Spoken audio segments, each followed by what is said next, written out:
અમે જ્યારે સ્ટડી કરતા હતા ત્યારે ઘણી બધી વસ્તુ એવું હતી કે જાણે અમે જ ભગવાન છે એવું એક મગજમાં આવી જતું હોય છે કે લાઈક મતલબ કે જાન બચે છે, અમે આ કરેલું છે, અને એ વસ્તુમાંથી દરેક ડૉક્ટર એમાંથી જ પાસ થતું હોય છે. પણ જ્યારે ખરેખર રિયલ પ્રેક્ટિસ ચાલુ કરી ત્યારે લાગ્યું કે આપણે તો મતલબ કે કશું છે જ નહીં, આપણે તો લિમિટેશન, મતલબ કે એવું બી નથી કે કોઈની જાન બચાવી શકીએ છીએ. મોટાભાગની જે ટ્રીટમેન્ટ છે એલોપેથીની એ એક્યુટ રિલીફ માટે છે. ધારો કે બાયપાસ સર્જરી કે stent is not the cure of the heart disease, it's just giving you symptomatic relief in stable patient. Heart એટેકના આપણે 5 કારણો જ્યારે આવે ત્યારે એમાં લખવાનું આવે. પહેલું કારણ લખો ડાયાબિટીસ, બીજું લખો હાઇપરટેન્શન, ત્રીજું લખો ફેમિલી હિસ્ટ્રી, અને એમાંથી માઇનર કારણની અંદર છેલ્લે ક્યાંક સ્ટ્રેસ લખાયેલું હોય કે સ્ટ્રેસથી બી આવી શકે. હવે જે સિનેરિયો બદલાયો છે, જે યંગ પેશન્ટની અંદર હાર્ટ એટેક આવવા માંડ્યા છે, ત્યારે લાગ્યું કે આ સ્ટ્રેસ તો આ બધા કરતાં આગળ થઈ શકે છે. હજુ બી ટેક્સ્ટબુકની ડેફિનેશનમાં તો એ માઇનર ફેક્ટર છે, પણ જ્યારે અમે ઇન્ટરનલ ડિબેટ કરતા હોય છે કે ભાઈ 30 વર્ષના છોકરાને હાર્ટ એટેક કેમ આવે, 30 વર્ષ છોકરાને ડાયાબિટીસ કેમ આવે, ફેમિલી હિસ્ટ્રી છે તો ફેમિલી હિસ્ટ્રી છે, આવતા 10-15 વર્ષ નીકળી જાય. ધારો કે મારા ફાધર મધરને બાયપાસ કે સ્ટેન્ટ કે નાની ઉંમરે એટેક આવેલો છે, તો એ આવતા મારા થોડા વર્ષો નીકળી જ જાય છે. આટલી નાની ઉંમરમાં જેને ફેમિલી હિસ્ટ્રી નથી એ લોકોમાં બી એટેક કેમ આવે છે? તો એક જે કહેવાય કે જે આટલા વર્ષોના અનુભવ પછી ખ્યાલ આવ્યો કે stress is the one of the major factor. લોકોની લાઈફસ્ટાઈલ એવી થઈ ગયેલી છે કે બધું જ ભૂલીને એ અહીંયા ઉપર લોડ આપ્યા કરે છે. જે મોબાઈલ લઈ લો કે જે ટેકનોલોજી લઈ લો ને, આપણે બધા એમાં જ ના જ છીએ. કમ્પેરિઝન, ફોમો, એબ્સોલ્યુટલી આ બધી વસ્તુના લીધે, વર્ક પ્રેશર જે, અને આ બધાના લીધે સ્ટ્રેસ, હવે કોઈ બી કાર્ડિયોલોજીસ્ટ કે કોઈ બી હાર્ટના ડૉક્ટર જોડે સહમત થશે કે stress is one of the major factor. So આ જે ફેક્ટરના લીધે આપણે જો બધી વસ્તુ કામ કરીશું, હું તમારામાં નવામાં નવું હાર્ટ મૂકી દઈશ, પણ જો તમે અહીંથી ફિટ નહીં હો અથવા તો તમને અહીંથી ડર હશે તો તમે કશું થવાનું નથી. સો બેઝિકલી એ વસ્તુના લીધે હવે ઘણા બધા લોકો એ વાત સાથે સહમત થાય છે. એકચ્યુઅલી અમે તો સ્ટાર્ટ કર્યું છે કે જે આ બધું જ્યારે થાય છે ને કાંડ બાંડ, ત્યારે અમારા પેશન્ટો વધી જતા હોય ત્યારે અમારે પહેલું એમને એમ કહેવું પડતું હોય કે તમારી દવામાં પહેલું છે મેડિટેશન, બીજું છે યોગા, ત્રીજું છે ડાયટ, ચોથું છે એક્સરસાઇઝ, અને 5મી છે દવા. આ 4 તમે ફોલો કરો તો 5માની જરૂર નથી.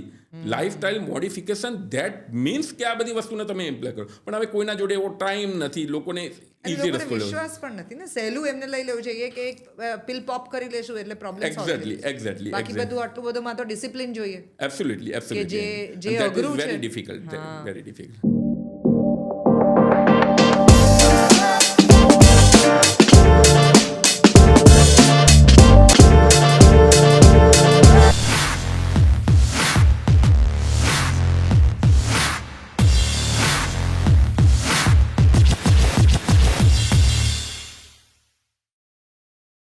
સૌથી વધારે નાજુક આપણા શરીરમાં શું હોય છે? દિલ.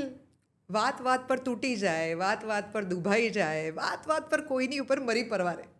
આ દિલ જે છે એને સંભાળવું કેટલું અગત્યનું છે. હૃદયની સાથેની સમસ્યાઓ એ સૌથી વધુ ડરાવનારી સમસ્યાઓ આપણા સમાજની અંદર છે as far as the health is concern. અને એની ક્રાઇસિસ એ કોઈ પણ ફેમિલી માટે સૌથી મોટી ક્રાઇસિસ હોય છે. બ્લોકેજ આવ્યો તરત જ બાયપાસ કરાવવી પડશે, આવી બીક આપણા મનની અંદર પેસી જતી હોય છે. આ બીકમાંથી બહાર નીકળવાના રસ્તા આજે આપણે શોધવાના છીએ ડૉક્ટર સ્વપ્નિલની સાથે, કે જે છે મારી સાથે in the Devki show. Thank you so much for agreeing to do this. Thank you Devki for inviting me here. ભાઈ, તમે જબરજસ્ત વાયરલ છો. બહુ જ બધા લોકો જાણે છે કે તમે રોજ એમને અલગ અલગ એવી અપડેટ્સ આપો છો થ્રુ યોર ઇન્સ્ટાગ્રામ, અને તમે એટલું ક્વિક અને સરળતાથી સમજાવી શકો છો એક સામાન્ય માણસને. તો મને એવું થયું કે આપણે ખાસ આ વાત કરવી જોઈએ. આપણે જાણીએ છીએ કે ગુજરાતમાં, સ્પેશિયલી અમદાવાદની અંદર ખ્યાતિ હોસ્પિટલનો આટલી મોટો કાંડ જે છે એ બહાર આવ્યો. ખબર પડી કે કેટલા બધા એવા લોકો છે કે જેને સ્ટેન્ટની જરૂર જ નહોતી, બાયપાસની જરૂર જ નહોતી, ને એ બધા સાથે આવું થઈ ગયું. એને કારણે ઘણા બધા લોકો ગભરાઈને તમારા જેવા એવા ડૉક્ટર્સ કે જે નોન ઇન્વેઝિવ થેરપી આપતા હોય એની પાસે આવ્યા હશે ચેક કરાવવા કે ભાઈ અમારું બધું બરાબર હતું, ખરેખર અમારે આ સર્જરીની જરૂર હતી. તમને આવા કોઈ અનુભવો થયા? ના, એબ્સોલ્યુટલી. જ્યારે બી એ કાંડ થયેલો હતો તો તે જે ઘટના બનેલી હતી એના પછી ઓબ્વિયસલી લોકોમાં એક ડરનો માહોલ થઈ ગયેલો હતો, અને લોકોને પછી શંકા જવા માંડી, કારણ કે આવું વસ્તુ ક્યારે કોઈ સ્વીકારેલું નહોતું, કે આવું બી થઈ શકે એવું એક્સપેક્ટ કરેલું નહોતું. અને એ થયા પછી ઘણા બધા પેશન્ટ અમારી જોડે જે તે હોસ્પિટલનું નામ તમે બોલો છો એની સીડી લઈને પર્ટિક્યુલરલી એ હોસ્પિટલના કેસીસ વધુ આવેલા હતા અને ખરેખર અમારામાં સ્ટેન્ટ મુકાયેલો સાચો છે કે નહીં અને એના લીધે એ જે બીકના ડરના લીધે લોકો ઘણા બધા કે સ્ટેન્ટ મુકાયા પછી જરૂરી હતો કે નહીં હવે શું એ ક્વેશ્ચન સાથે ઘણા બધા કેસીસ આવેલા હતા. સો ઇઝ ઇટ પોસિબલ કે તમારી બાયપાસ થઈ ગઈ હોય કે તમારો સ્ટેન્ટ નખાઈ ગયો હોય એના પછી પણ ટેસ્ટ કરી શકાય કે તમને આની જરૂર હતી કે નહોતી? સો બેઝિકલી એ જરૂર હતી કે નહોતી એ છે ને થોડું ગ્રે એરિયામાં આવે છે. ઇન અ સેન્સ ઘણી વખત એવું થતું હોય છે કે તમને થોડા ઘણા સિમ્ટોમ્સ હોય લક્ષણો હોય અને સ્ટેન્ટ કે બાયપાસ કરો તો એનાથી ફાયદો થતો હોય છે. બટ આઈડિયલી અમે એવી રીતે કહેતા હોય છે જે એરિયામાં અમે પ્રેક્ટિસ કરી રહેલા છે કે જો ઇમરજન્સી ના હોય તો પછી બાયપાસ સર્જરી સ્ટેન્ટની ઉતાવળ કરવી ના જોઈએ. તમે લાઇફસ્ટાઇલ ચેન્જીસથી થોડું ડાયટ મોડિફિકેશનથી થોડી એક્સરસાઇઝથી જો અને મેડિકેશનથી જો એને સિમ્ટોમ્સ કંટ્રોલ કરી શકો તો સ્ટેન્ટ બાયપાસની એટલી જરૂર હોતી નથી. હવે આમાં શું થાય છે કે દરેક ડૉક્ટરનો પોતાનો પર્સનલ ઓપિનિયન પોતાનો જે કામ કરવાનો અનુભવ એ પ્રમાણે આ વસ્તુ શેર કરતા હોય છે. બની શકે એક પેશન્ટ એવું હોય કે જેને કોઈ ડૉક્ટરે બાયપાસ સર્જરીનું કીધેલું હોય, બીજા ડૉક્ટર કદાચ સ્ટેન્ટ માટે કહેવાના છે અને કદાચ અમારા જેવા ડૉક્ટર એવા બી હશે કે જે એમ કહેશે કે ના થોડું આપણે બીજી રીતે ડાયટ એક્સરસાઇઝ ને લાઇફસ્ટાઇલ મોડિફિકેશન ને દવાઓથી કંટ્રોલ કરીએ અથવા અમુક એવી ટ્રીટમેન્ટથી કંટ્રોલ કરીએ તો બની શકે કે એ લોકોને અંદર જવું બાયપાસ સ્ટેન્ટમાં જવું ના પડે. એટલે આ બધી વસ્તુમાં અમારો એક પ્રયાસ એ હોય છે કે પેશન્ટને પૂરા કોન્ફિડન્સમાં લઈને એમને દરેક વસ્તુના સારા નસરા પાસા બતાવીને પછી આગળનું ડિસિઝન લેવું જોઈએ. So you are trying to say that કે ધારો કે તમારે બ્લોકેજ આવ્યો અને તમને ક્રિટિકલ સિચ્યુએશનમાં ધારો કે બ્લોકેજ આવ્યો તો તમારી પાસે બાયપાસ કે સ્ટેન્ટ નખાવા સિવાયનો બીજો કોઈ રસ્તો નથી. પણ એવા ઘણા બધા છે કે જેમાં ડૉક્ટર કહેતા હોય કે લઈ લો 6-12 મહિને તમે નક્કી કરીને પછી કહેજો કે તમારે ક્યારે કરવું છે પણ ઇવેન્ચ્યુઅલી કરવાનું તો આવશે જ. બાયપાસ કરવાનું આવશે કે સ્ટેન્ટ કરવાનું આવશે. તો એ જે ટાઈમ બાઇંગનો જે સમય છે કે જેમાં તમારે ઉતાવળ નથી, ક્રાઇસિસ નથી, હમણાં કરી દેવું પડે એવું નથી, એમાં એવા રસ્તાઓ છે કે જેને કારણે કદાચ આ ક્યારેય ન કરવું પડે એવું પણ થઈ શકે. એક્ઝેક્ટલી. આજથી 15-20 વર્ષ પહેલાં એવું માનવામાં આવતું કે હાર્ટની અંદર બ્લોકેજ આવે છે એટલે તમારે સ્ટેન્ટ કે બાયપાસ કરાવવું જ પડે. એક જ રસ્તો એ જ રસ્તો છે ને એનાથી તમારી જિંદગી બચે છે, મતલબ કે જીવવાના દિવસો થોડા વધે છે. પણ અમુક ટ્રાયલ એવા થયા મેડિકલ સાયન્સની અંદર અને હું નામ સાથે કહું છું, એક કરેજ ટ્રાયલ છે, એક ઇસ્કેમિયા ટ્રાયલ છે કે જેની અંદર એ લોકોએ 5,000 પેશન્ટ લીધા. 5,000 પેશન્ટને એન્જિયોગ્રાફી એટલે કે હાર્ટના નળીઓની તપાસ કરાવડાવી અને એની અંદર 50% લોકોને એ લોકોએ સ્ટેન્ટ મૂક્યા કે બાયપાસ કરી અને બાકીના 50% લોકોને કંઈ કર્યું નહીં, ખાલી કીધું કે તમારામાં બી સ્ટેન્ટ મૂકેલા છે. એ લોકોનો 10-15 વર્ષ સુધી ફોલોઅપ કર્યો. 15 વર્ષના ફોલોઅપ પછી એવું જાણવા મળ્યું કે જેનામાં સ્ટેન્ટ કે બાયપાસ કરેલી હતી અને જેનામાં બાયપાસ કે સ્ટેન્ટ નહોતું કરેલું બંનેનો લાઈફ સ્પાન જીવનના જે દિવસો હતા બંનેના સરખા હતા. સો એના પછી સાયકોલોજીકલી ખાલી એમને એવું હતું કે મારી અંદર સ્ટેન્ટ છે. સાયકોલોજીકલ સ્ટેન્ડ હતું અને જે મેઇન આપણા મગજમાં એમ હતું કે અમારી કમ્યુનિટીમાં બી હતું અને લોકોના મગજમાં બી એવું હતું કે જે સ્ટેન્ટ અને બાયપાસથી જિંદગીના દિવસો વધે છે એ વસ્તુ એમાં ખોટી પુરવાર થઈ. એટલે એના લીધે હવે એક એવો નવો કન્સેપ્ટ ચાલુ થયો છે વર્ષોથી અને અમારા જેવા ઘણા બધા ડૉક્ટર્સ છે કે જે આ એરિયામાં પ્રેક્ટિસ કરી રહેલા છે કે બેઝિકલી સ્ટેબલ પેશન્ટ હોય, સ્ટેબલ એન્જાઇનાવાળા પેશન્ટ હોય એમાંથી 80% લોકોને સ્ટેન્ટ કે બાયપાસની જરૂર નથી. 100 માણસોને બ્લોકેજ છે પણ એમને એટલા બધા લક્ષણો નથી અથવા મિનિમલ લક્ષણો છે કે જેને આપણે બીજી કોઈ રીતે કંટ્રોલ કરી શકીએ છીએ તો બાયપાસ સર્જરી કે સ્ટેન્ટનો લાઈફ સેવિંગ તરીકે કોઈ રોલ નથી. હવે આ વસ્તુ ઘણી વખત એવું થતું હોય છે કે પેશન્ટના રિલેટિવ એટલા બધા ગભરાયેલા હોય છે, બ્લોકેજ છે, કાલે એટેક આવી જશે અને કંઈક થઈ જશે, એના કારણે થોડું જલ્દી પ્રોસિજરમાં જતા રહેતા હોય છે. એટલે અમારો પ્રયાસ એ હોય છે કે જે 80%ને અલગ પાડવા અને 20%ને અલગ પાડવા, ખરેખર કોનામાં જરૂરી છે નક્કી કરવું, બાકીના 80%ને બીજી કોઈ રીતે બી જો મેનેજ કરી શકાતું હોય તો પછી એમાંથી પેશન્ટને જે બાયપાસ સ્ટેન્ટ રિલેટેડ જે કોમ્પ્લિકેશન્સ હોય એમાંથી બચી શકતા હોય છે. સો ઇઝ ધીસ ટ્રુ કે જે લોકો ઓલરેડી બાયપાસ અને સ્ટેન્ટનું કામ કરી રહ્યા છે એ લોકોને એવું લાગશે કે આ નોન ઇન્વેઝિવ થેરપી વિશે જેટલું લોકોને ઓછું ખબર પડે તે વધુ સારું? ના, એકચ્યુઅલી ઇનફેક્ટ આના કરતાં થોડું ઊંધું છે. બેઝિકલી શું છે કે અનફોર્ચ્યુનેટલી જ્યારે અમે ધારો કે આ ચાલુ કર્યું, અમે આ કન્સેપ્ટ સાથે ચાલુ કરેલું હતું ને એમાં જે ECP ટ્રીટમેન્ટ કે ESMR ટ્રીટમેન્ટ જે અમે કરી રહેલા છે તો ઇનિશિયલી લોકો સહમત નહોતા. પણ જ્યારે પેશન્ટના રિઝલ્ટ જોયા, પેશન્ટને જ્યારે ઇમ્પ્રુવમેન્ટ જોયું, ત્યારે એ લોકો કાર્ડિયોલોજીસ્ટ અમને સામેથી પેશન્ટ મોકલે છે. અત્યારે ધારો કે ઘણા બધા પેશન્ટ એવા છે કે જેમનું હાર્ટનું પમ્પિંગ બહુ ઓછું છે, અનકન્ટ્રોલ ડાયાબિટીસ છે, અમુક એવા જિદ્દી પેશન્ટો છે કે જેને દવાઓ લેવી જ નથી, સ્ટેન્ટ મુકાઈ દીધો પણ દવાઓ લેવી જ નથી. હવે જો તમારે દવાઓ નથી લેવી તો સ્ટેન્ટ ઉપરથી તમારા માટે ગાંઠક નીવડી શકે છે. એના બદલે સ્ટેન્ટ ના નખાવો વધુ સારું પડે. કેવી રીતે? કારણ કે જે સ્ટેન્ટ છે બહારની વસ્તુ છે, એ કોઈ તમારા બોડીનો પાર્ટ નથી, એ બહારની વસ્તુ છે, ફોરેન બોડી છે. સો બેઝિકલી જ્યારે બી તમે નેચરલની જગ્યાએ જ્યારે કોઈ ફોરેન વસ્તુ હોય ત્યારે એના રીબ્લોકેજ થવાના ચાન્સીસ વધી જતા હોય જો દવા ના લો તો. હવે અત્યારે હું તમને એક્ઝામ્પલ આપું. 2 પેશન્ટ છે, એક દેવકી છે, એક સ્વપ્નિલભાઈ છે. હવે ધારો કે મારામાં સ્ટેન્ટ નખાયો છે, તમારામાં નથી નખાયો, મારો દાંત નીકાળવાનો છે, તો જેને સ્ટેન્ટ નખાયેલો છે એને દાંત નીકાળવાનો છે, તો અમુક એવા લોહી પાતળું કરવાના ઇન્જેક્શન આપવા પડે. એક દિવસ બી લોહી પાતળું કરવાની દવા હું બંધ ના કરી શકું.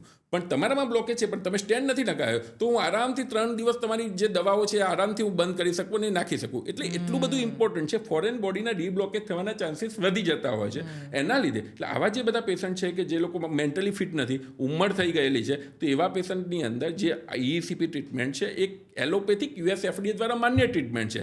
એના સિવાય દવાઓથી બી સારા એવા રિઝલ્ટ મળતા હોય છે, જીવનશૈલી બદલીને બી સારા રિઝલ્ટ મળતા હોય છે. તો એવા પેશન્ટને આપણે અનનેસેસરી બાયપાસ સ્ટેન્ટથી બચાવી શકતા હોઈએ છીએ. તો તમે જે અત્યારે જે અલગ અલગ થેરપી કરો છો એ કઈ છે? આ US FDA અપ્રૂવ્ડ છે કે આ ખાલી કોઈ નવો ફેડ છે? What is it? Just tell me. So basically જે ECP ટ્રીટમેન્ટ છે, જે પ્રેશર મિકેનિઝમથી કામ કરતી હોય છે, this is US FDA approve treatment for class 2B 3A angina. Angina એટલે શું? ચાલતી વખતે દુખાવો થાય છે, શ્વાસ ચડે છે, ગભરામણ થાય છે કે તમારા હાર્ટને પ્રોપર બ્લડ સપ્લાય મળતું નથી. તો એવા ટાઈમે જો તમે એ નાની નસો ખોલી શકો, જે કોલેટરલ્સ ખોલી શકો, તો તમને અલ્ટરનેટિવલી બ્લડ સપ્લાય મળતો થઈ જાય છે. મેં જે તમને કીધું એમ અમુક પેશન્ટની અંદર જ્યારે બાયપાસ સ્ટેન્ટ ના શક્ય હોય ત્યારે કાર્ડિયોલોજીસ્ટ અમને સામેથી આ પેશન્ટ્સ મોકલતા હોય છે અને અમે એના સારું એવું એનાથી રિઝલ્ટ મળતું હોય છે. So basically US FDA approve treatment. ઇન્ડિયામાં મોર દેન 1200 સેન્ટર છે ECPના. યુએસએની અંદર મોર દેન 1200 મશીન્સ છે ECPના. ત્યાં આગળ તો મેડિકેડમાં કવર થાય છે. સો એક એલોપેથિક અપ્રૂવ ટ્રીટમેન્ટ છે. ESMR જે ટ્રીટમેન્ટ છે એ અંદર અપ્રુવલ સ્ટેજમાં છે, પણ એના ઘણા બધા એટલા રિસર્ચ પેપર સ્ટ્રોંગ છે કે ઇન્ડિયા સિવાય બીજી 12 કન્ટ્રીની અંદર આ થઈ રહેલું છે અને એક્સેલન્ટ રિઝલ્ટ એનાથી મળતા હોય છે. સો આ બંને ટ્રીટમેન્ટ વિશે જરાક આપણે વાત કરીએ. એક ટ્રીટમેન્ટ જે છે જેની અંદર તમે સ્મોલ શોક થેરપી યુઝ કરતા હો છો. Absolutely. Tell me more about that. So ESMR, right? Tell me the So તમને ખ્યાલ હોય તો કે જ્યારે કિડનીની અંદર સ્ટોન હોય છે ત્યારે એને લિથોટ્રિપ્સી કરીને એક મશીનથી તોડવામાં આવતો હોય છે. તો સેમ મિકેનિઝમ આ ESMR ટ્રીટમેન્ટમાં હોય છે કે બેઝિકલી જ્યાં બી તમારા હાર્ટની અંદર પ્રોપર બ્લડ સપ્લાય નથી મળેલો અથવા તો ડેમેજ વોલ છે, ત્યાં આગળ હાર્ટની વોલ ઇકોથી નક્કી કરી, ઇકો એટલે સોનોગ્રાફી, એનાથી નક્કી કરીને એની અંદર શોકવેવ આપવામાં આવતા હોય છે. એ શોકવેવ સ્મોલ શોક વેવ્સ, સ્મોલ એકોસ્ટિક શોકવેવ જરાય બી હાર્મ ના કરી શકે, ઓલમોસ્ટ એની સાઇડ ઇફેક્ટ નથી. સો એનાથી તમારે શું થાય છે કે જે સુસુપ્ત અવસ્થામાં નાની નાની નસો પડેલી છે, ભગવાને બહુ બધું આપેલું છે આપણને, એમાંથી જે આપણે શું કરતા હોઈએ એન્જિયોગ્રાફીના મેઇન 3 નસો જોઈને એમ થતા હોય આમાં બ્લોક છે, હવે કઈ રીતે જીવીશું. જીવતો હોય તો બી એમ લાગે કે આ 3 નસો બંધ છે ને તો હું કઈ રીતે જીવી રહ્યો છું, એટલું આપણે પોતાના ઉપર શંકા થતી હોય. પણ ભગવાને કરોડોની સંખ્યામાં નાની નસો આપેલી છે. તો એક નેચરલ કોલેટરલાઇઝેશન એક કુદરતી નિયમ છે. જ્યારે તમારા બ્લોક ગ્રેજ્યુઅલી થવા માંડે ત્યારે એના બેક પ્રેશરના કારણે નાની નાના રસ્તા ખુલવા માંડે છે. કુદરતનું એક અમેઝિંગ મિકેનિઝમ છે. તો આવા પેશન્ટની અંદર જો આપણે આ ESMR ટ્રીટમેન્ટથી નાની નસો ખોલી શકીએ તો એમના પમ્પિંગમાં બી વધારો થઈ શકતો હોય છે, એમના એન્જાઇનાના જે લક્ષણો છે એમાં બી ફાયદો થઈ શકતો હોય છે. હવે 80 વર્ષના દાદા છે, એ બાયપાસ કઈ રીતે ટોલરેટ કરી શકવાના હતા? તો એવા પેશન્ટની અંદર કિડનીનો રિપોર્ટ જેનો ખરાબ છે, ડાયાબિટીસ કંટ્રોલ છે, મેં કીધું એમ દવાઓ નથી લેવી, તો એવા પેશન્ટની અંદર આના બહુ સારા એક્સેલન્ટ રિઝલ્ટ મળતા હોય છે. And then there is this another option also. આ બીજું ઓપ્શન જે છે એ પાછું કંઈક એક યુનિક મશીન છે. મેં તમારે ત્યાં હોસ્પિટલની અંદર જોયું કે જેમાં પગની અંદર પેલા પટ્ટા લગાડેલા હોય છે and there is this throbbing, shaking that happens. એ શું છે? સો બેઝિકલી આપણું હાર્ટ કઈ રીતે કામ કરે છે? હાર્ટ કોન્ટ્રાક્ટ થાય છે એટલે આખા શરીરના બ્લડ મળે છે, બરાબર? અત્યારે તમે હું બોલી રહેલા છો, આપણે ચાલીએ છીએ, મગજમાં જે થોટ્સ આવે છે બીકોઝ પ્રોપર બ્લડ સપ્લાય મળી રહે છે. હવે હાર્ટને બ્લડ ક્યારે મળે છે? જ્યારે હાર્ટ રિલેક્સ થાય છે, અમારી ભાષામાં ડાયોસ્ટોલ કહેવાય, રિલેક્સ થાય છે ત્યારે હાર્ટને પ્રોપર બ્લડ સપ્લાય મળતો હોય છે. એ જે મશીન છે એનું નામ છે ECP. જ્યારે તમારું હાર્ટ રિલેક્સ થાય છે ત્યારે EECB. EECP યા તો જ્યારે તમારું હાર્ટ રિલેક્સ થાય છે ત્યારે સામેથી કાઉન્ટર પલ્સેશન આવે છે, પ્રેશર આવે છે, અને એ પ્રેશરના કારણે તમારા હાર્ટને મળતો બ્લડ સપ્લાય ઇમ્પ્રૂવ થાય છે અને એનાથી નવી નસો એટલે કે કોલેટરલ્સ ડેવલપ થતી હોય છે. અમારી ભાષામાં એને મેડિકલ ટર્મિનોલોજીમાં ડાયસ્ટોલિક ઓગમેન્ટેશન કહેવાય છે. એના લીધે જે સુસુપ્ત અવસ્થામાં પડેલી હોય એ નાની નાની નસો ખુલતી જાય છે અને હાર્ટને સારું એવું પ્રમાણમાં નેચરલ બાયપાસ થઈ જતું સો હોય છે. બંને મશીન જે છે એ સિમિલર પ્રકારના દર્દીઓ માટે હોય કે અલગ અલગ દર્દીઓ માટે? સો એમાં ઘણો બધા અમુક વસ્તુમાં જે હોય છે કે ઇન્ડિકેશન કે જે કહેવાય એ અમુક ફરક પડતો હોય છે. સપોઝ જે તમે જોયું કે થ્રોબિંગવાળું જે મશીન હોય છે અમુક એજવાળા એ ટોલરેટ નથી કરી શકતા કારણ કે પ્રેશર જનરેટ થાય છે. પછી અમુક તમારી વાલ્વની અંદર એવી ડિફેક્ટ હોય હાર્ટમાં કે જેની અંદર અમે એ નથી આપી શકતા. સો એવા પેશન્ટની અંદર અમે ESMR સજેસ્ટ કરતા હોઈએ છીએ. સો બેઝિકલી બંનેનું મિકેનિઝમ એક છે, નાની નસો ખોલવાનું, પણ the way of working is different. And the patients are also different. Absolutely એટલે તમને આઈધર ઓર મળે, કાં તો આ આઈધર ઓર બી મળે. અને ઘણા પેશન્ટ એવા હોય કે જેની અંદર બહુ જ સિવિયર સિમ્ટોમ છે તો એને બંનેને અંદર કોમ્બિનેશનમાં બી સજેસ્ટ કરતા હોય છે કારણ કે 1+1 = 3 નું રિઝલ્ટ એમાં મળતું હોય છે. આ જે મશીન તમારી પાસે છે આખા ભારતમાં 6 જ મશીન છે? હા, 6 કે 7 મેક્સિમમ મશીન છે. Yes. So, and as an MD physician, you started using this. What led you to this? કે આ પ્રકારનું એક્સપેરિમેન્ટ તમને કરવાની કેમ ઈચ્છા થઈ? સો બેઝિકલી શું થતું હોય છે કે અમે જ્યારે સ્ટડી કરતા હતા ત્યારે ઘણી બધી વસ્તુ એવું હતી કે જાણે અમે જ ભગવાન છે એવું એક મગજમાં આવી જતું હોય છે કે લાઈક મતલબ કે જાન બચે છે, અમે આ કરેલું છે, અને એ વસ્તુમાંથી દરેક ડૉક્ટર એમાંથી જ પાસ થતું હોય છે. પણ જ્યારે ખરેખર રિયલ પ્રેક્ટિસ ચાલુ કરી ત્યારે લાગ્યું કે આપણા તો મતલબ કે કશું છે જ નહીં, આપણે તો લિમિટેશન, મતલબ કે એવું બી નથી કે કોઈની જાન બચાવી શકીએ છીએ. મોટાભાગની જે ટ્રીટમેન્ટ છે એલોપેથીની એ એક્યુટ રિલીફ માટે છે. ધારો કે બાયપાસ સર્જરી કે stent is not the cure of the heart disease, it's just giving you symptomatic relief in stable patient. So આવા ઘણી બધી વસ્તુ હતી. ધારો કે વાયરલ ફીવર છે, વાયરલ ફીવરની અંદર તમે કંઈ દવા કે ના લો 5 દિવસની અંદર જ એ ફીવર જવાનો છે. સ્કિનના ઘણા બધા એવા રોગો છે કે જેની અંદર મેડિકલ સાયન્સની એક લિમિટેશન આવી જાય છે, અને ધેટ ઇઝ ગુડ કે આઈ રિયલાઇઝ ઇઝ બિફોર હેડ કે મને ખ્યાલ આવ્યો કે અમારી લિમિટેશન છે. That's why I started exploring other options. અને એના પછી મને ખ્યાલ આવ્યો કે આ બધી બી વસ્તુ છે કે દરેક લોકોને કોઈ પેઇનફુલ વસ્તુમાંથી જવાની જરૂર નથી. મેડિકલ ટેકનોલોજી જે બહારની કન્ટ્રીમાં વર્ષોથી યુઝ થાય છે એને જો આપણે સાયન્ટિફિક રીતે એને ઇન્ટ્રોડ્યુસ કરીએ જોડે તમે કદાચ અમારા ત્યાં આવ્યા હશો, સવારે રોજ અમારા ત્યાં એવરી ડે 5 વર્ષે એવરી ડે યોગા થાય છે પેશન્ટ માટે. કદાચ ક્યાંય બીજી કોઈ હોસ્પિટલમાં નહીં થતા હોય. અમારા ત્યાં એવરી વન્સ અ વીક એક સાયકોથેરાપિસ્ટ આવે છે જે પેશન્ટોના મગજમાંથી ડર દૂર કરે છે.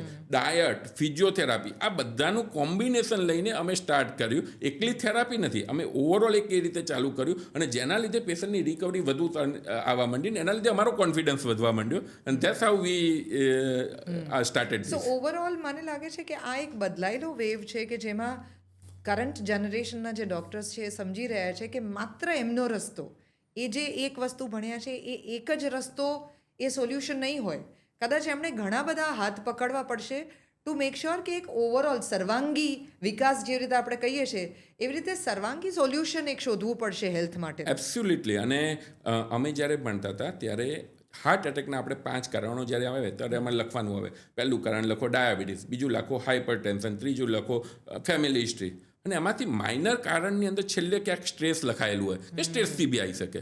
હવે જે સિનેરીઓ બદલાયો છે, જે યંગ પેશન્ટની અંદર હાર્ટ એટેક આવવા માંડ્યા છે, ત્યારે લાગ્યું કે આ સ્ટ્રેસ તો આ બધા કરતાં આગળ થઈ શકે છે. હજુ બી ટેક્સ્ટબુકની ડેફિનેશનમાં તો એ માઇનર ફેક્ટર છે, પણ જ્યારે અમે ઇન્ટરનલ ડિબેટ કરતા હોય છે કે ભાઈ 30 વર્ષના છોકરાને હાર્ટ એટેક કેમ આવે, 30 વર્ષ છોકરાને ડાયાબિટીસ કેમ આવે, ફેમિલી હિસ્ટ્રી છે તો ફેમિલી હિસ્ટ્રી છે આવતા 10-15 વર્ષ નીકળી જાય. ધારો કે મારા ફાધર મધરને બાયપાસ કે સ્ટેન્ટ કે નાની ઉંમરે એટેક આવેલો છે, તો એ આવતા મારા થોડા વર્ષો નીકળી જ જાય છે.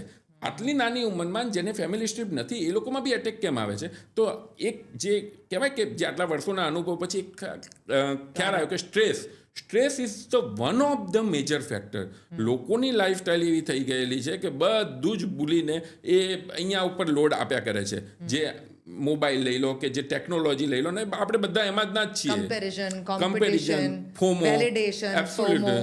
આ બધી વસ્તુના લીધે વર્ક પ્રેશર જે અને આ બધાના લીધે સ્ટ્રેસ, હવે કોઈ બી કાર્ડિયોલોજીસ્ટ કે કોઈ બી હાર્ટના ડૉક્ટર જોડે સહમત થશે કે stress is one of the major factor. So આ જે ફેક્ટરના લીધે આપણે જો બધી વસ્તુ કામ કરીશું, હું તમારામાં નવામાં નવું હાર્ટ મૂકી દઈશ, પણ જો તમે અહીંથી ફિટ નહીં હો અથવા તો તમને અહીંથી ડર હશે તો તમે કશું થવાનું નથી. સો બેઝિકલી એ વસ્તુના લીધે હવે ઘણા બધા લોકો એ વાત સાથે સહમત થાય છે. એકચ્યુઅલી અમે તો સ્ટાર્ટ કર્યું છે કે જે આ બધું જ્યારે થાય છે ને કાંડ ત્યારે અમારા પેશન્ટો વધી જતા હોય ત્યારે અમારે પહેલું એમને એમ કહેવું પડતું હોય કે તમારી દવામાં પહેલું છે મેડિટેશન, બીજું છે યોગા, ત્રીજું છે ડાયટ, ચોથું છે એક્સરસાઇઝ અને પાંચમી છે દવા. આ 4 તમે ફોલો કરો તો પાંચમાની જરૂર નથી. લાઈફસ્ટાઈલ મોડિફિકેશન ધેટ મીન્સ કે આ બધી વસ્તુને તમે એમ્પ્લોય કરો. પણ હવે કોઈના જોડે એવો ટાઈમ નથી, લોકોને ઈઝી રસ્તો લેવો. વિશ્વાસ પણ નથી ને, સહેલું એમને લઈ લેવું જોઈએ કે એક પિલ પોપ કરી લેશું એટલે પ્રોબ્લેમ સોલ્વ થઈ જશે. એક્ઝેક્ટલી બાકી બધું આટલું બધું માં તો ડિસિપ્લિન જોઈએ. એબ્સોલ્યુટલી જે અઘરું છે. Very difficult. સો મને એમ કહું કે આ હૃદયની સમસ્યા જ્યારે કોઈ પણ વ્યક્તિને હોય, આપણે ફિલ્મોની અંદર જોયું છે, કરે એટલે હાર્ટ એટેક આવે, કે આઘાત સાંભળે એટલે હાર્ટ એટેક આવે. So there is a lot of drama કે જે આપણે હાર્ટ એટેકની સાથે જોડાયેલો છે. એ ચૂપચાપ બી આવે. એબ્સોલ્યુટલી. અને ઓનેસ્ટલી 35% લોકોને જ હાર્ટના સિમ્ટોમ્સ આવતા હોય છે. તમે જે આ કરીને જે ફિલ્મની વાત કરી એમાંથી ખરેખર 65% લોકોને તો એ લોકોએ મિસ આઉટ કરી દે છે. 65% લોકોને અટિપિકલ સિમ્ટોમ્સ હોય, આ સાયલન્ટ હાર્ટ એટેક હોય. દેવકીબેન, અમારા જોડે એવા પેશન્ટ આવતા હોય છે કે જેમને દાંતમાં દુખાતું હોય, એ લોકો 10-12 ડેન્ટિસ્ટને બતાવેલું હોય, મોટાભાગના દાંત બી નીકાળી દીધેલા હોય અને છતાં બી દુખાવો ના જતો હોય, અને પછી પ્રોપર રીતે ટેસ્ટ થાય તો ખબર પડે કે એમને તો બ્લોકેજ હતું, એના લીધે દાંતનો દુખાવો થતો હતો. એવા બી પેશન્ટ આવતા હોય છે. બેકમાં દુખાતું હોય, ફિઝિયોથેરાપી કરેલી હોય 2 મહિના, 6 મહિના, 12 મહિના, અને પછી ખબર પડે કે એમને તો હાર્ટના બ્લોકેજ હતા. ખાલી એસિડિટી થતી હોય અને પછી ખબર પડે કે હાર્ટના સિમ્ટમ્સ હતા. હવે હું અહીંયા કોઈને ડરાવવા માગતો જ નથી. હું જે કહું છું કે તમે અનયુઝ્યુઅલ કંઈ બી વસ્તુ લાગતું હોય તો જાતે ડિસાઇડ ના કરો. તમારા જેવી કોઈ વિશ્વાસવાળા ડૉક્ટર હોય એને એક વખત મળીને તમારું રૂટીન એક વખત ચેકઅપ કરાવો. જો ડૉક્ટર કહે કે બધું બરાબર છે, જે યુઝ્યુઅલી ઇસીજી, ઇકો, ટીએમટી જેવા રિપોર્ટ ઉપરથી કહેતા હોય છે, તો પછી તમારે પાછું ભરોસો રાખીને એમનું સાચું માનીને પછી તમારા રૂટીન જિંદગીમાં પાછા જાઓ. કેવા પેશન્ટો આવે છે દેવકીબેન અમારી જોડે પેશન્ટ આવે છે કે એ બહાર ફરવા જાય ને તો આપણે જ જોઈએ કે ભાઈ સારી હોટલ શોધે છે, કે ભાઈ સારી જગ્યાએ ફરવાનું ક્યાં છે. હું તમને એટલા અગણિત પેશન્ટના નામ આપું કે જે લોકો જોવે છે કે આજુબાજુમાં કોઈ હોસ્પિટલ છે કે નહીં. અમે ઘર લીધું ત્યારે કેટલા બધા લોકો જેટલા આવે એ બધા કહેતા હતા કે જો બાજુમાં હોસ્પિટલ છે ને એટલે સરસ જગ્યાએ ઘર લીધું છે. ચલો એ તો પરમેનન્ટ છે, પણ આ તો ધારો કે હોટેલ, રેસ્ટોરન્ટ, હોટલ ના, કે જે જગ્યાએ જે હોસ્પિટલ ના હોય એ જગ્યાએ ફરવા બી નહીં જવાનું, એટલો બધો ડર મનમાં છે. અને એવું નથી, એ લોકો બધા ટેસ્ટ કરાવી ચૂકેલા છે, દુનિયાના બધા ટેસ્ટ કરાવી ચૂકેલા, છતાં બી મગજમાં ડર બેસેલો છે. એના લીધે હસબન્ડ વાઈફના રિલેશન બદલે છે, ફેમિલી પૈસે ટકે કંગાળ થઈ જાય, લાખો રૂપિયા ઇન્વેસ્ટિગેશન કરવાવાળા હજારો લોકો અમને મળી ચૂકેલા છે. જ્યારે બી કોઈ પેશન્ટ આવે અને ફાઇલનો ઢગલો કરે એનો મતલબ જ કે એને સાયકોલોજીકલ છે. જ્યારે બી 1 કે 2 ફાઇલ હોય અને એની અંદર કઈ રિપોર્ટમાં પોઝિટિવ આવે તો અમે એને સાચું હાર્ટનું ગણીએ. 5 ફાઇલ મૂકે એટલે મતલબ જ કે એને હાર્ટ સાયકોલોજીકલ છે. અને ખરેખર હાર્ટના પેશન્ટ કરતાં આવા પેશન્ટો વધી ગયેલા છે અત્યારે. એટલે એન્ઝાઇટી ઘણી બધી વધી ગઈ છે. એબ્સોલ્યુટલી. સો સાયલન્ટલી આવી શકે. તમે મને કહો કે કયા સિમ્ટમ તમારી સાથે થાય તો તમારે માનવું કે આ હાર્ટ ડિઝીઝ હોઈ શકે? સો બેઝિકલી જેમ કીધું એમ હાર્ટ એટેક મેઇનલી છાતીમાં લેફ્ટ હેન્ડ સાઈડ જોડે દુખાતું હોય, ગભરામણ થતી હોય, શરીર પરસેવો થતો હોય, ચક્કર આવતા હોય, અનયુઝ્યુઅલ ઉલટી ઉપકા થતા હોય, તો આ ટિપિકલ સિમ્ટોમ છે.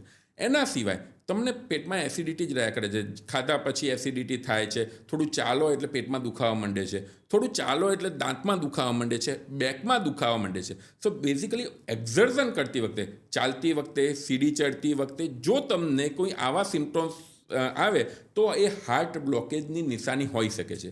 હાર્ટ બ્લોકેજ અને હાર્ટ એટેક બંને આખું અલગ વસ્તુ છે. બ્લોકેજ હોવું એનો મતલબ કે હાર્ટ એટેક આવે એવું જરૂરી નથી. જો તમારા નાના રસ્તા ખુલેલા હોય તો પછી તમે અલ્ટરનેટિવલી બ્લડ સપ્લાય મળી રહેતો હોય છે. તો હાર્ટ બ્લોકેજના નિશાની એ છે કે જ્યારે તમે કોઈ કામ કરો છો, અત્યારે આપણે બેઠા છીએ તો આપણે હાર્ટને પ્રોપર બ્લડ સપ્લાય મળી રહે છે. હવે સપોઝ મારે ચાલવું છે કે હું દોડું છું ત્યારે મારા હાર્ટને બ્લડ સપ્લાય વધુ મળવો જોઈએ, પણ ત્યારે જો ના વધુ મળે તો હાર્ટમાંથી અમુક ચીસો પાડવા મળે કે ભાઈ મને દુખાય છે, શ્વાસ ચડે છે. સો ધેટ મીન્સ કે તમારા હાર્ટમાં બ્લોકેજ છે. રૂટીન લાઈફમાં જસ્ટ ખાલી લેમન લેંગ્વેજમાં વાત કરું કે યુઝ્યુઅલી 70% બ્લોકેજ, 70% તમારી નરીઓ બ્લોક હોય ત્યાં સુધી બની શકે તમને કોઈ સિમ્ટોમ્સ હોય જ નહીં. તમને જ્યારે દોડતી વખતે અથવા તો ટ્રેડમિલ કે એના વખતે જ્યારે તમને લક્ષણો આવવા માંડે તો મતલબ કે 80% જેટલું બ્લોકેજ છે. તમને જો ચાલતી વખતે સિમ્ટોમ્સ આવવા માંડે તો 80% થી 90% જેટલું બ્લોકેજ છે, અને વાત કરતી વખતે બી તમને દુખાવો કે શ્વાસ થવા માંડે તો મતલબ કે 90 to 100% જેટલું બ્લોકેજ. આ જસ્ટ કોમન ટર્મિનોલોજી છે, આનાથી ઘણા બધા ડિફરન્શિએટ હોઈ શકે છે, પણ આનાથી બી આઈડિયા આપણને આવી શકતો હોય છે. તો હાર્ટ એટેક જે છે એ યંગર લોકોની અંદર અત્યારે કેમ આવે છે? સો એક તો જીનેટિક ફેક્ટર તો હોય જ છે, દરેકમાં જીનેટિક ફેક્ટર. અત્યારે જુઓ તો દરેકના પેરેન્ટ્સમાં ડાયાબિટીસ, બ્લડ પ્રેશર, કોલેસ્ટ્રોલ ક્યાંક ને ક્યાંક કંઈક ના કંઈક લગભગ હોય છે. પણ એ જો ફેક્ટરના લીધે આવતું હોય તો હજુ બી થોડી ઓલ્ડ એજમાં આવે. 25-30 વર્ષના છોકરાને જીનેટિકલી આવવાના ચાન્સીસ ઓછા હોય છે. સો જે અત્યારે અમે નોટિસ કરી રહેલા છીએ, one of the main factor is the stress. કારણ કે જ્યારે બી તમે વધુ પડતું ટેન્શન, સ્ટ્રેસ લો છો એટલે શરીરમાં સ્ટ્રેસ હોર્મોન સિક્રેટ થાય જ છે. Basically cortisol, absolutely. And what these, and cortisol one of the hormone, પણ એના સિવાય બી બીજા ઘણા બધા સ્ટ્રેસ હોર્મોન હોય છે. What basically it is doing કે તમારા બોડીની અંદર ઇન્ફ્લામેશન કરે છે. આપણે જે કોરોના વેક્સિનની વાત કરીએ છીએ કે કોરોનાની વાત કરીએ છીએ, સેમ વસ્તુ જ કરે છે. એ તમારા બોડીની અંદર ઇન્ફ્લામેશન કરે છે. એ જ રીતે સ્ટ્રેસ બી ઇન્ફ્લામેશન કરે છે.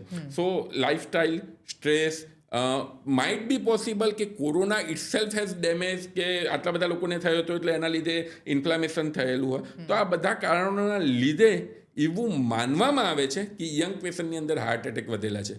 એઝ સચ એવું સોલિડ પ્રૂફ આપણને કોઈ મળેલું નથી, but this is one of the factors. Lot of people are blaming corona ને, કે આ એટલે એ કોરોનાના વાયરસને બ્લેમ કરે છે લોકો કે વેક્સિનને બ્લેમ કરે છે? બેમાંથી કયું વધારે જવાબદાર હોઈ શકે? બ્લેમ વેક્સિનને કરે છે, પણ હું જ્યાં સુધી માનું છું અને જ્યાં સુધી મારું મેડિકલ નોલેજ કહે છે એ કોરોના વાયરસના કારણે થયું. કારણ કોઈ બી વાયરસની તાકાત છે કે તમારા બોડીમાં ઇન્ફ્લામેશન કરે. હવે તમે સાદો ઇન્ફ્લુએન્ઝા વાયરસ, જે કોમન ફ્લૂ જે કહેવાય છે, બરાબર, એની બી તાકાત છે કે તમારા હાર્ટને જઈને ડેમેજ કરી શકે. ઘણા એવા પેશન્ટો કે જેને 2-3 દિવસ શરદી ઉધરસ આવે, ચોથા દિવસે શ્વાસ ચડવા માંડે ને એનું હાર્ટનું અમે પમ્પિંગ જોઈએ તો બહુ ઓછું 50% જેટલું થઈ ગયેલું, 50માંથી 25% જેટલું થઈ ગયું. તો કોઈ બી વાયરસની તાકાત છે, ડેન્ગ્યુની તાકાત છે, ચિકનગુનિયા, આ બધા વાયરસ છે. એ જ રીતે કોરોના વાયરસ હતું. હવે કોરોનામાં થઈશું કે જે 100માંથી 80 લોકોને કોરોના થયો, એટલે એના લીધે એટલા બધા ઇન્ફ્લામેશન બધામાં વધ્યા, અને એના લીધે બની શકે કે હાર્ટ એટેકના કેસીસ વધ્યા હોય. એટલા બધા ડેન્ગ્યુ, ચિકનગુનિયા કે ઇન્ફ્લુએન્ઝાના કેસીસ નહોતા. એટલે બેસિકલી જે મારું પર્સનલી માનવું છે, વેક્સિન કરતાં કોરોના ઇટસેલ્ફે બોડીની અંદર વધુ પડતું ઇન્ફ્લામેશન કર્યું છે, ને એના લીધે કેસીસ વધેલા હોઈ શકે. કારણ કે ઘણા બધા લોકોને જે એકવાર જે કોરોના થઈને ગયો, એ બધા લોકો એવું કહે છે કે કોરોના થયા પછી હવે જે શરદી 2.5 દિવસ ચાલતી હતી ને, એ હવે 3 અઠવાડિયા અને 4 અઠવાડિયા ચાલે. એબ્સોલ્યુટલી. અને આજે હું તમને બધાને 3 રિપોર્ટનું નામ આપું છું કે જેના લીધે કોઈ બી કન્ડિશનની અંદર બોડીની અંદર ઇન્ફ્લામેશન થયું હોય તો તમે પકડી શકો છો. એક છે HSCRP, બીજું છે સીરમ લાઇપોપ્રોટીન, અને ત્રીજું છે સીરમ હોમોસિસ્ટિન. આ ત્રણેય રિપોર્ટ્સ તમારા બોડીની અંદરનું ઇન્ફ્લામેશન પકડવામાં મદદરૂપ થતા હોય છે, અને આના લીધે તમારા ફ્યુચરની અંદર એટેક કે સ્ટ્રોક આવવાના ચાન્સીસ તમે ઇનડિરેક્ટલી જ જાણી શકતા હોવ છો. તમે કોઈક એક એવી મેડિસિન કહો છો કે જે હંમેશા સાથે રાખવી જોઈએ, જેનાથી તમે તમારો હાર્ટ એટેક જે છે એ અવોઇડ કરી શકો? 100% થાય એવું જરૂરી નથી, પણ તમને મદદ મળી શકે, ઇમરજન્સીમાં બચી શકો. સો બેઝિકલી એના માટે આપણે સમજવું પડે હાર્ટ એટેક આવે છે કેમ. મેં જેમ તમને કીધું કે તમારું હાર્ટ બરાબર પ્રોપર કામ કરતું હોય, હાર્ટની નળી છે એની અંદર બ્લોકેજ આવવાનું ચાલુ થાય.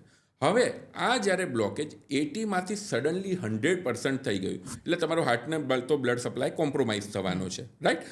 હવે એક કન્ડિશનની અંદર જો તમે કોઈ બી કારણથી એ જે બ્લોકેજ છે, જે ગઠ્ઠો થયો છે, એને રિમૂવ કરી શકો તો તમારા હાર્ટના પહેલાં 4 થી 6 કલાકમાં સર્વાઈવલના ચાન્સીસ વધી જતા હોય છે. આવી કન્ડિશનની અંદર તમે સ્ટેન્ટ મૂકો, જેને પામી કહેવાય છે, તો અગેન તમારા લાઈફ સેવિંગ બને છે. તમે એવા લોહી પાતળું કરવાના ઇન્જેક્શન આપો કે જે ગઠ્ઠા ન ઓગાળી દે તો તમારો હાર્ટ બચી શકે છે. પણ જે ઇન્ડિયાની જે અત્યારે વિલેજમાં જે લોકો રહેતા હોય એના માટે આ બધી વસ્તુ એટલી ઇઝીલી અવેલેબલ નથી હોતી. તો એના માટે એક સજેસ્ટેડ મેડિસિન છે, ડિસ્પિરિન કરીને મેડિકેશન આવે છે. ડિસ્પિરિન આપણે જે 325 મિલીગ્રામ વાળી હોય છે એ. એક શું કરે છે, જો તમે એને રાઈટ ટાઈમે ચાવી જાઓ અથવા તો ઓગાળીને જ્યારે પી જાઓ ત્યારે તરત જ વિધિન ફ્યુ મિનિટ્સની અંદર એ ગઠ્ઠા ઉપર એક્ટ કરવાનું કામ કરે છે. એ ગઠ્ઠો તોડે છે. રિસર્ચ એવું કહે છે 100 માણસને એટેક આવેલા હોય તો એમાંથી 30%ની જાન બચાવવામાં મદદરૂપ થઈ શકે છે.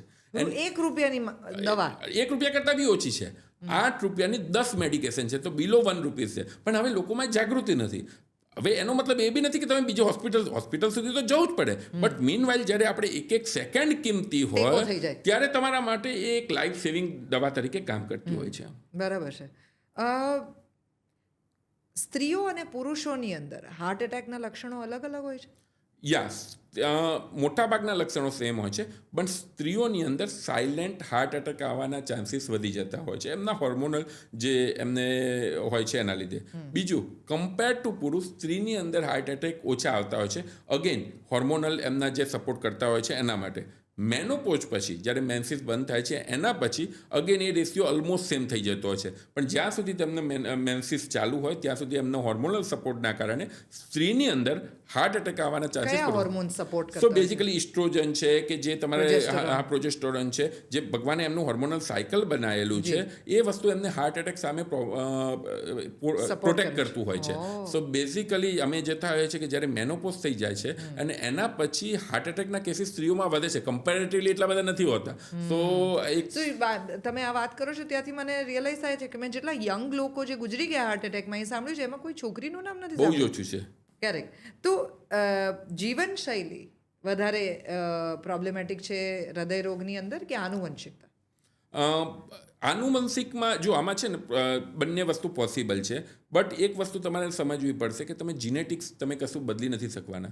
તમારા પેરેન્ટ્સ જોડેથી તમારી જે મિલકત આવવાની છે તમે લેવાના છો, તમારે એ જેમને જે સુખ સાહેબી આપવાના છે લેવાના, તો જોડે જોડે તમારે એ બી વસ્તુ રાખવી પડશે કે એમને જો ડાયાબિટીસ, કોલેસ્ટ્રોલ કે કોઈ બી હાર્ટની બીમારી છે તો તમારામાં આવવાના ચાન્સીસ છે, પણ તમે જે શેમાં કામ કરી શકો, જે વસ્તુને બદલી શકો છો, ધારો કે તમારી લાઈફસ્ટાઈલ છે, ડાયટ છે, મેડિટેશન છે, યોગા છે, આ વસ્તુ તમે તમારી વસ્તુમાં બદલી શકો છો. એટલે ધારો કે 10 કારણો હોય એમાંથી 5ને નથી બદલી શકવાના, તો એના બાજુમાં એના વિશે વિચારશો બી નહીં, પણ બીજા 5 જેને બદલી શકો છો એના ઉપર તમે એટલું કામ કરો કે પેલાને કમ્પન્સેટ કરી દે.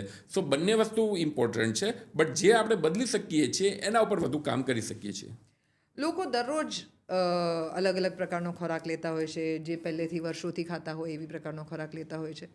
આમાંથી કયો એવો ખોરાક છે કે જે એકચ્યુઅલી આ પ્રકારની કન્ડિશન્સની અંદર બહુ હાનિકારક ખોરાક છે? સો આપણો જે ખોરાક હતો એ પહેલેથી જ બહુ સારો જ ખોરાક હતો, પણ અનફોર્ચ્યુનેટલી આપણી લાઈફસ્ટાઈલ હવે એવી થઈ ગઈ છે કે એ ખોરાકનો પૂરેપૂરો યુઝ નથી કરી રોટલી, શાક, શકતા. દાળ, ભાત. રોટલી, શાક, દાળ ભાત, ઇવન કઠોળ. ઘી ને એ બધું આપણે જે ભરપૂર માત્રામાં લેતા હતા, પણ એના પહેલાં યુઝ થતો હતો, એ કેલરી બંધ થતી હતી.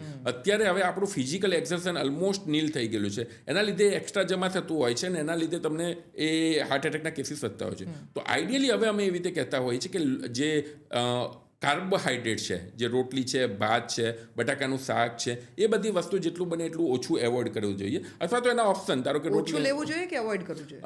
બેઝિકલી જો એવોઇડ કરવું છે ને બહુ ડિફિકલ્ટ છે ઓનેસ્ટલી. તમે અમે ક્યારે બી કોઈ પેશન્ટને કહીએ ઓછું ને લેવું જોઈએ. તો ઓછું કરીને પછી તમે બંધ કરી શકો તો વેલ એન્ડ ગુડ, રાઈટ. હવે અત્યારે લોકોને રોજની 4 રોટલી ખાતા હોય, હું કાલથી કહું કે ભાઈ તને હાર્ટનો પ્રોબ્લેમ છે તો એ 4 રોટલી બંધ કરી દો અને એના બદલે આ સલાડ લો, તો એ ડૉક્ટર બદલી દેશે. એટલું ઇઝી નથી, કોઈ બી તમારી લાઈફસ્ટાઈલ ચેન્જ કરવું એટલું ઇઝી નથી. તો અમે એમ કહેતા હોય છે 4માંથી 3 કરો, જોડે સલાડનું પ્રમાણ વધારો, પછી 2 કરો, ગ્રેજ્યુઅલી તમે એ વસ્તુમાં ટ્રેન દો. It's a marathon, it's not a 100 metre race. તમારે એ વસ્તુને ગ્રેજ્યુઅલી આગળ લઈ જવી પડશે. એટલે જીવનશૈલી, સ્મોકિંગ કરતા હોય છે, રોજની 20 સિગરેટ પીતા હોય, હવે હું ડૉક્ટર તરીકે એમ કહું ના તમે પીઓ પણ 15 પીઓ, બરાબર, 5 ઓછી કરો. હવે હું ડાયરેક્ટ બંધ કરવાનું કહેવું મારા માટે ઇઝી છે, પણ એને એમ લાગશે કે આ બોલવા ખાતર બોલે છે, મારા બી સાંભળવા ખાતર સાંભળવાનું છે. જો ખરેખર કોઈ વસ્તુ વર્કઆઉટ કરો તો it should be gradual thing. તો અમે જે કહેતા હોય છે કે અમારા ત્યાં ડાયટિશિયન આવતા હોય, એ એમનો આખો ડાયટ ચાર્ટ તૈયાર કરતા હોય, એમાંથી જે એમને પસંદગીવાળું છે એ પ્રમાણે પેલેટેબલ હોવું જોઈએ, એ રીતે બધી વસ્તુઓ કામ કરવી જોઈએ. કોઈ બી વસ્તુ બંધ કરવો સોલ્યુશન નથી, એને ગ્રેજ્યુઅલી ઓછું કરવું એ જ એનું સોલ્યુશન છે.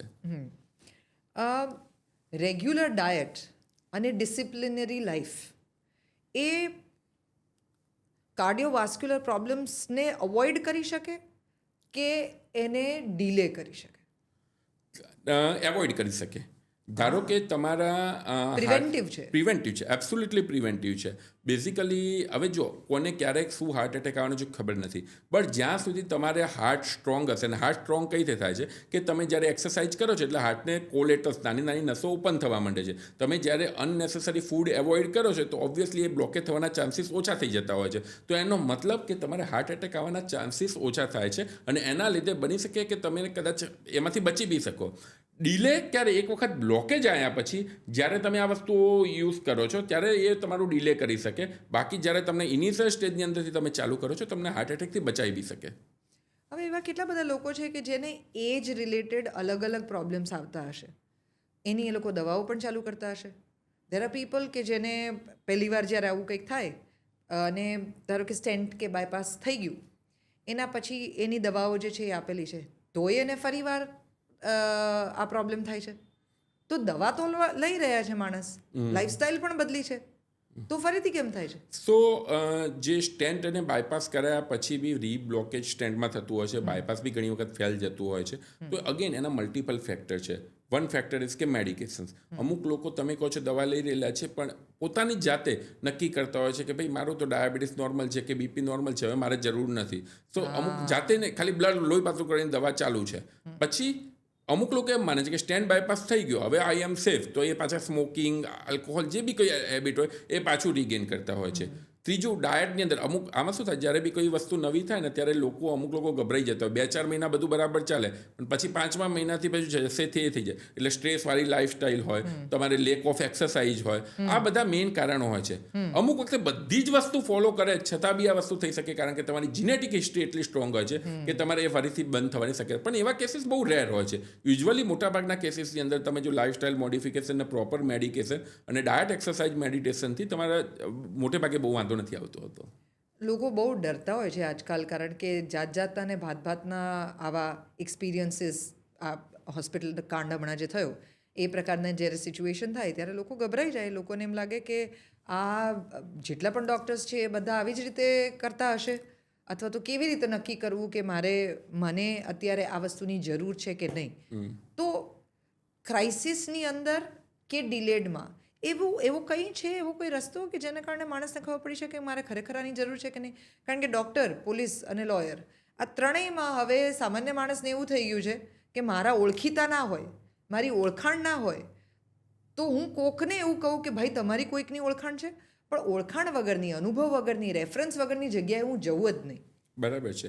આ તમે બહુ સિમ્પ્લિફાઈ લેંગ્વેજમાં અને લોકોને ખરાબ ના લાગે એ રીતે કીધું છે, પણ હું તમને એકદમ ક્લિયર કટ કહું છું.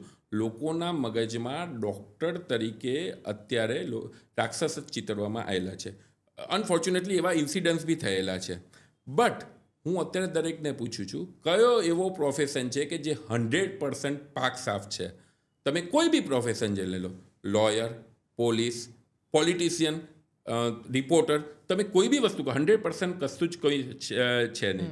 એવું કહેવાય છે ને કે જે પહેલો એ મારે કે જેને કદી ક્યારે કોઈ પાપ ના કરેલું હોય. અત્યારે દરેક જણ કાચના ઘરમાં રહે છે, બરાબર? પણ તમારી જોડે ઓપ્શન શું છે? તમારે કોકના ઉપર તો ટ્રસ્ટ કરવો જ પડશે. તમે જ્યારે ક્યારેક તમારા ફેમિલીમાં કોઈને હાર્ટ એટેક અથવા તો હાર્ટનો દુખાવો થાય ત્યારે તમે એમ વિચારશો કે મારે જ્યારે ખ્યાતિમાં થયું એવું ફરીથી થશે તો એના બદલે મારે હોસ્પિટલમાં નથી જવું, ઘરે જ એમને ટ્રીટમેન્ટ કરું? એ પોસિબલ જ નથી. ક્યાંક તો કોઈના ઉપર ટ્રસ્ટ કરવો પડશે. અને દેવકીજી, હું તમને એટલું બધું છાતી ઠોકીને કહું છું, 80% ડૉક્ટર્સને આ બધી વસ્તુમાં ઇન્ટરેસ્ટ જ નથી. એ જે 15-20% છે જે દરેક પ્રોફેશનની અંદર હોય છે, એના લીધે 80%ને સફર કરવું પડતું હોય છે. હવે તમે દરેકને એક દાંડીએ હાંકશો તો પછી જે સાચા ડૉક્ટર હશે કે જે સાચી રીતે કામ કરે છે એ એમનું મોરલ તમે કઈ રીતે મેન્ટેન કરી શકશો? પછી દરેકને એમ થશે ગમે તેટલું સારું કરીએ તો બી આના આ જ થવાનું છે. હું VS હોસ્પિટલમાં ભણેલો છું, અહીંયા જે તમને ખ્યાલ હશે તો અમારી વખતે ઇમરજન્સી જ્યારે હોય ડે, ત્યારે અમારે લગભગ 35-40 એડમિશન થતા હોય. દરરોજ કોકને ડૉક્ટરને મારવાની ઘટના થતી હતી. હવે એ તો બિચારા ઉગતા ડૉક્ટર, અમે જે બધા હતા રેસિડન્ટ ડૉક્ટરો હતા.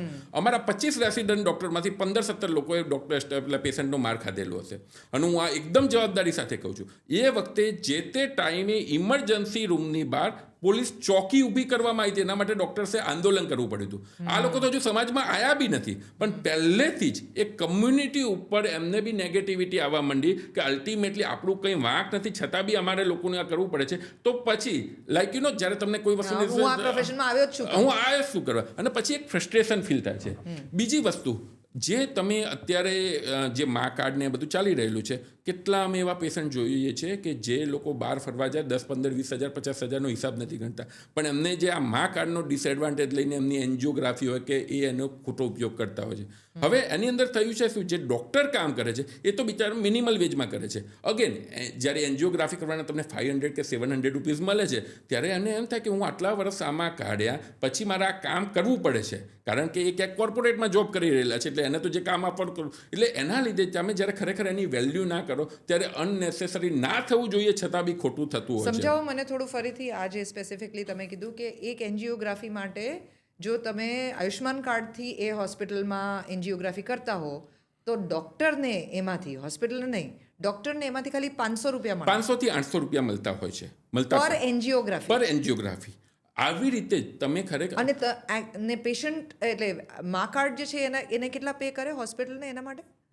મા કાર્ડ હોસ્પિટલની અંદર ટોટલ 7-8 હજાર રૂપિયા પે કરતા હશે.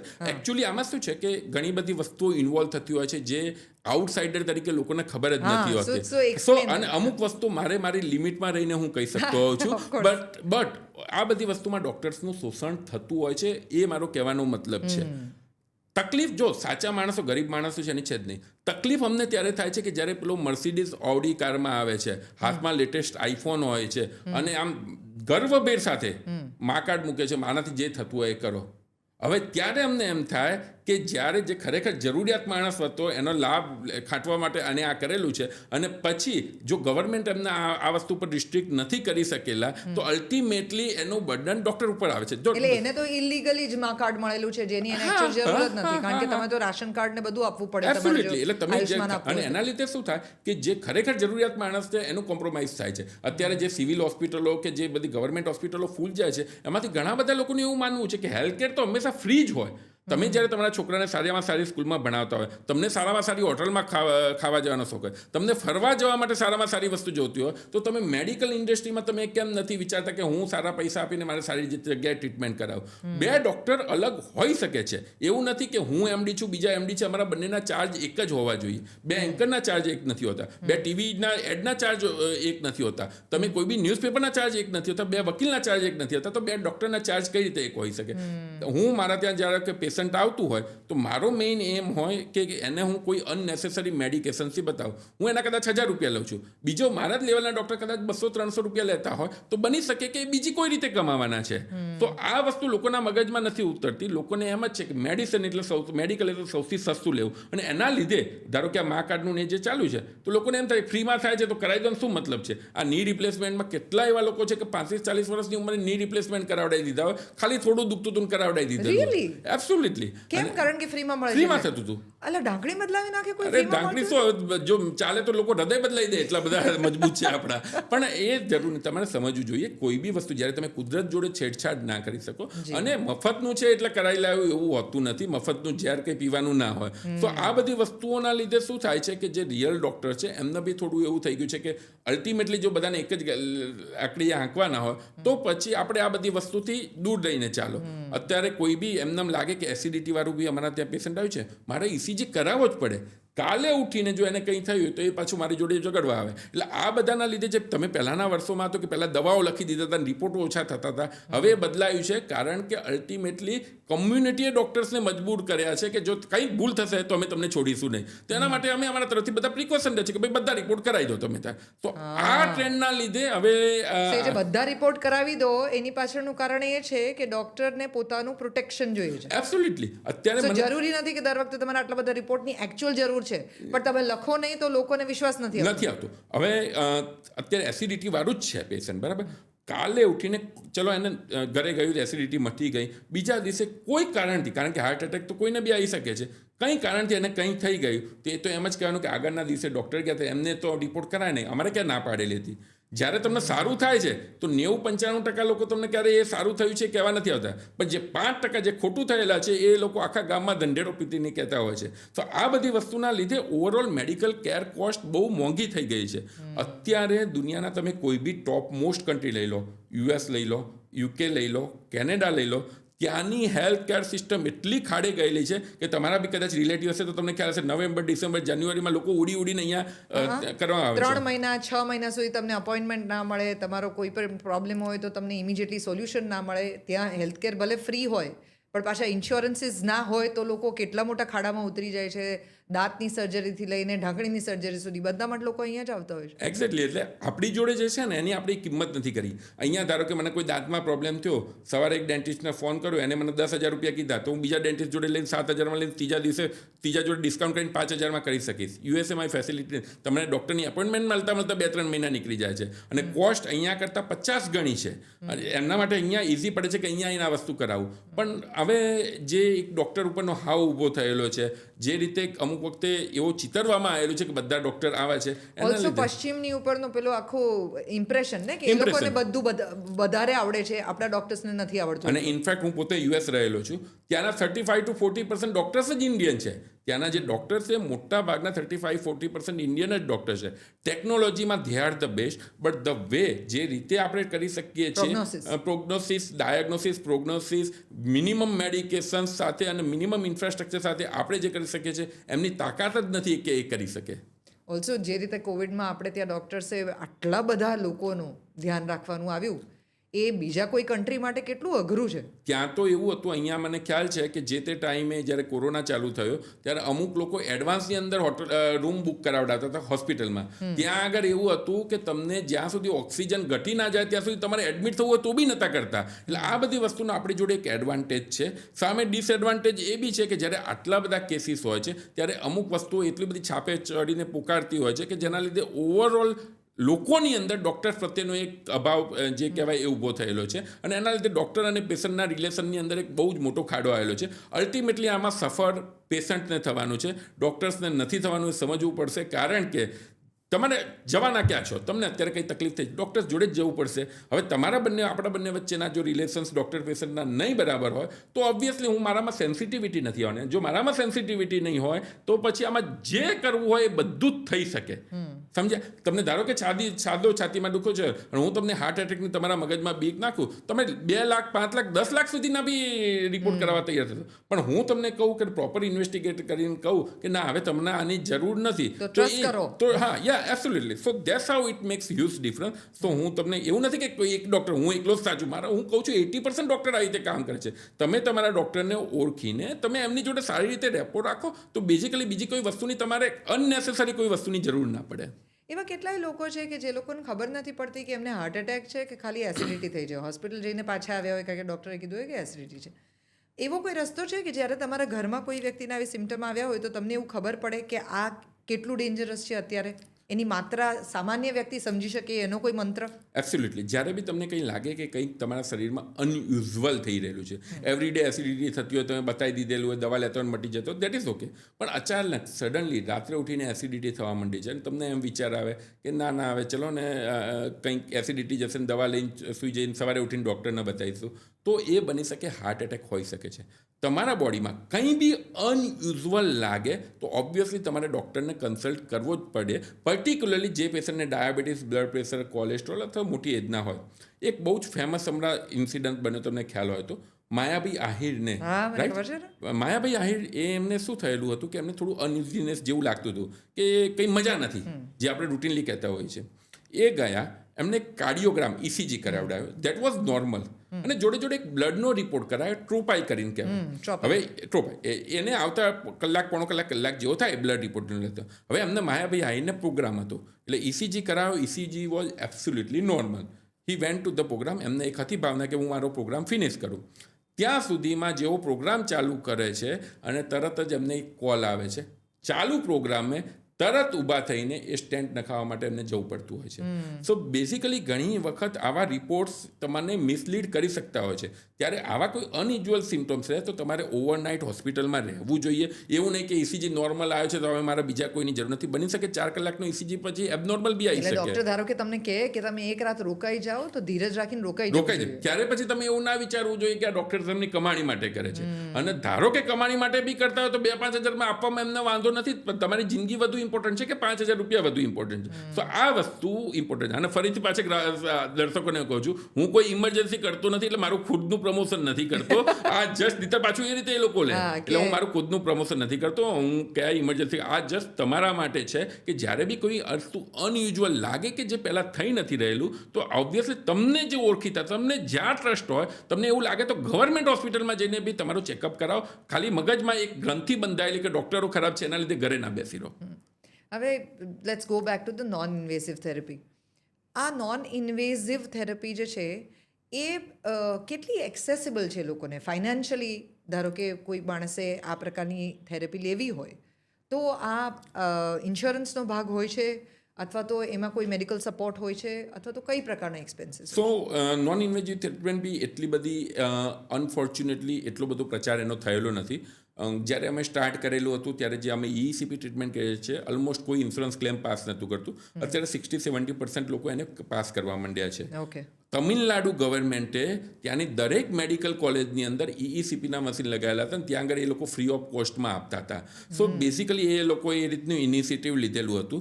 હજુ બી અમારો ટ્રાય છે કે એક એવું એક ઇકોસિસ્ટમ ઊભી થાય કે જેના લીધે આ વસ્તુનો એટલો પ્રચાર થાય. પણ અનફોર્ચ્યુનેટલી એટલા બધા મશીન્સ ના હોવાના લીધે મશીન્સ કોસ્ટલી છે, એનું મેન્ટેનન્સ કોસ્ટલી છે. એમાં જે ESMRમાં ધારો કે જે સોફ્ટવેર વપરાય છે એ આખા ઇન્ડિયામાં આખા વર્લ્ડમાં એક જ કંપની બનાવે છે કે જેના જોડેથી લેવા પડતા હોય છે. એટલે હજુ બી આના ઉપર વધુ રિસર્ચ થાય, હજુ આવા મશીન વધુ આવે તો એક એફોર્ડેબલ થઈ શકતું હોય છે. બાકી ટ્રીટમેન્ટ સારી કોસ્ટલી હોય છે, રૂટીન માણસો માટે થોડું ડિફિકલ્ટ થતું હોય છે. પણ અમુક એવા બી સેન્ટર છે કે જ્યાં આગળ આ ટ્રીટમેન્ટ તમને બહુ નોમિનલ રેટમાં થતું હોય છે. મને યાદ છે જામનગરની અંદર કદાચ છે એક સેન્ટર કે જ્યાં આગળ વર્ષોથી 15 વર્ષથી આ ટ્રીટમેન્ટ થઈ રહેલી છે, અને એ બી બહુ જ મિનિમમ કોસ્ટની અંદર.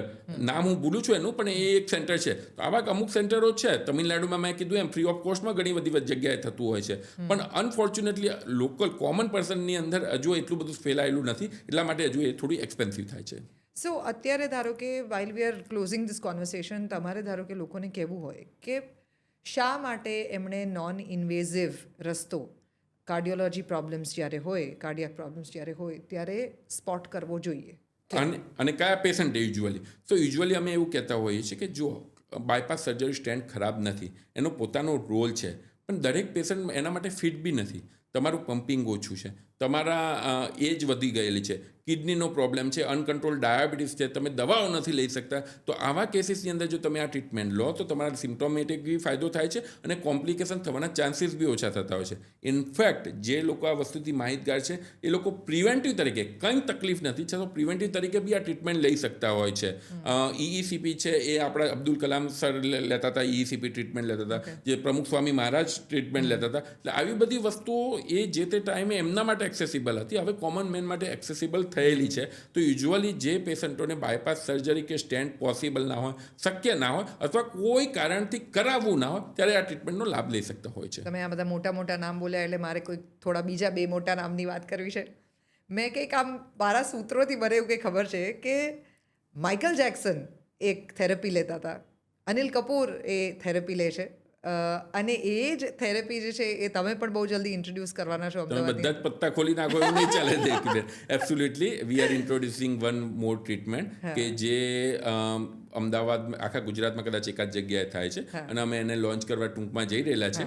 થેરાપીનું નામ તો તમારા દર્શક મિત્રો કોમેન્ટમાં જણાવશે કે જે માઇકલ જેક્સન લઈ રહેલા છે, અનિલ કપૂર લઈ રહેલા છે, અને એક હિન્ટ આપું તો એ ઓક્સિજન ઉપર કામ કરતી હોય છે હાઈ પ્રેશરમાં. which can make you look amazing forever. Absolutely તમે દેવકીબેન જેવા જરૂર વર્ષોથી એટલા જ યંગ રહી શકો છો જો એ ટ્રીટમેન્ટ લો તો ડેફિનેટલી અને તમે ગૂગલ કરીને બી જણાવજો કોમેન્ટમાં કે કઈ ટ્રીટમેન્ટની વાત કરી રહેલા છીએ, અને ટૂંક સમયની અંદર we are starting the treatment. Thank you so much. આ કોન્વર્સેશન એટલું બધું એનરિચિંગ છે, ને એવા કેટલા બધા લોકો કે જે એમનેમ જ આ મુદ્દાને કારણે ગભરાયેલા હશે. I think they will have a lot two think about કે કયા ઓલ્ટરનેટ ઓપ્શન્સ પણ એ લોકો પોતાના હૃદયને બધું ધબકતું રાખવા માટે યુઝ કરી શકે છે. Thank you sir for this. Thank you.